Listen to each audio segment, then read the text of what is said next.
alaealiste kadumise puhul on meil välja töötatud ja on valmistatud 2 aastat juba kasvatanud. Olemas selline alguses saanud Ameerikast laste häiresüsteem Amber Alert. Eestis me tegime selle nimega Katrin Alert ja juhtimas tähelepanu aastal 2000 jaanuaris kadunud Katrinile. Ja see süsteem lühidalt on selle süsteemi võimekus täna selline, et eesmärk on sellele, et me saaksime hiljemalt tunni ajal me saaksime kadunud lapse teate saamisest alates tema otsimiskuulutuse üles avalikus meediapunktides, siis täna me saame seda kuulutust välja ühistranspordi ekraanidel, kaubanduskeskustes olevatel ekraanidel ja eesmärk on see saada üle Eesti, jõuda nende ekraanidega sellel aastal Riia lennujaama, sest osa alaealisi, kes omal soovil üritavad rändama jõuda, nad esimene punkt, kus nad reaalselt üritavad lahkuda, on Riia lennujaam. Ja sellel aastal tõenäoliselt, kui me jõuame liikuda Euroopa süsteemiga, siis me saame meie lapse kuulutuse välja ka Londoni lennujaamas. See on eesmärk sellele.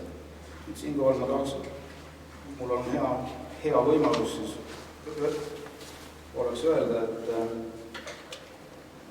kui on ettevõtteid, kellel on selline ekraanivõimekus täna või kõigil teeb mingid mõtted, kui me saame neid kuulutusi veel laiemalt kuvada ja olulisemates kohtades, kõigis kohtades, ükskõik millistes, siis palun võtta meiega ühendust, me ise otsime ka teid, aga teie võite meid ka otsida. Ja selle võrra me seda võrku pidevalt saame laiemalt. Katrin Alert on, ma arvan, sai oma inspiratsiooni või alguse Amber Alertist, ehk siis Amber hoiatussüsteem. Aastal 1996 9-aastane tüdruk Amber Hagerman sõitis Dallases jalgrattaga ja kadus. Ja kindlasti olid mõned inimesed, kes nägid teda või nägid seda autot, kuhu ta krabati või kes seda autot juhtis, aga paraku mitu päeva hiljem leiti laps surma. Kohalik politsei ja kohalikud lapsevanemad said aru, et asju võib teha paremini. Neid politsei silmapaare on ainult mõned tänavatel, Eestis kokku kogu riigi peale mõned sajad, aga inimesi on meil miljonid siin.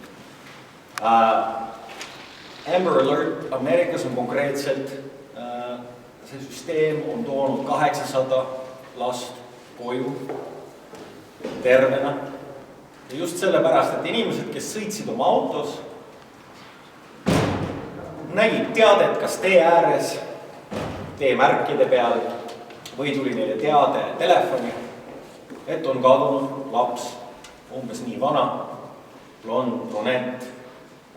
Samas kohas nähti mingit autot või kahtlast tegelast ja inimesed on võtnud siis ühendust politseiga.